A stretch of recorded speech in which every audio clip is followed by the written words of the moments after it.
प्रयागराज में लग रहे महाकुंभ की महिमा क्या है? कुंभ में कल्पवास और स्नान के नियम क्या हैं? आज महाकुंभ की महिमा सीरीज के पहले एपिसोड में जानते हैं शंकराचार्य स्वामी अभिमुक्तेश्वरानंद और जगत गुरु रामभद्राचार्य जी से।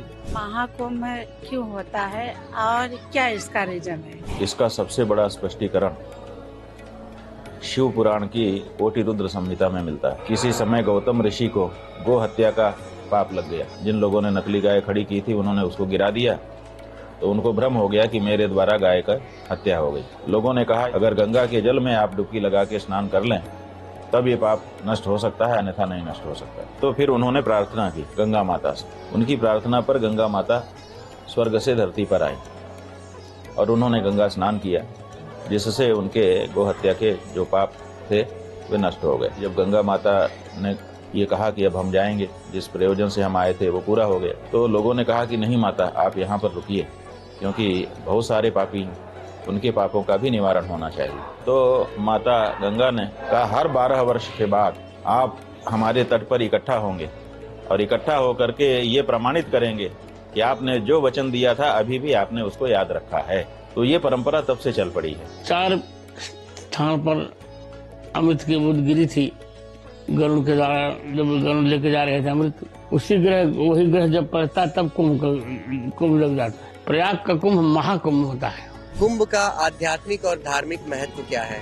ज्योतिष शास्त्र में योग बनता है। गुरु, सूर्य आदि दूसरे जो ग्रह हैं जब अमुक कक्षा में आकर के इकट्ठे होते हैं तो ये कुंभ नाम का योग बनता है।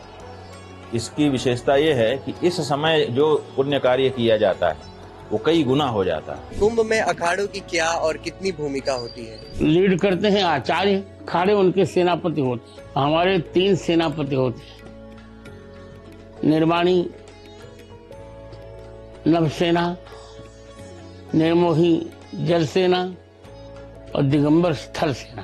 क्रमबद्धता जो है वो केवल अखाड़ों के लिए प्रशासन के साथ उनकी आपसी सहमति के आधार पर बनाई गई व्यवस्था है जो चली आ रही है। उसका शास्त्रों से कोई लेना देना। कुंभ में स्नान करने वाले लोगों को क्या कुछ सावधानी बरतनी चाहिए? जो धर्म का दर्शन ये मानता है कि नदी में डुबकी लगाने से पाप का क्षय होता है, उन्हीं को ये अधिकार है। इसमें ये विशेषता हो जाती है कि इसमें डुबकी लगाने से मन का मैल समाप्त हो जाता है। इसलिए पहले एक स्नान शरीर के मैल को धोने वाला कर लेना चाहिए और शुद्ध होकर के तब जाकर के वहाँ पवित्र स्नान करना चाहिए। क्या गैर हिंदू धर्म को मानने वाले लोग कुंभ में शामिल हो सकते हैं? सभी धर्मों के लोग नहीं कर सकते।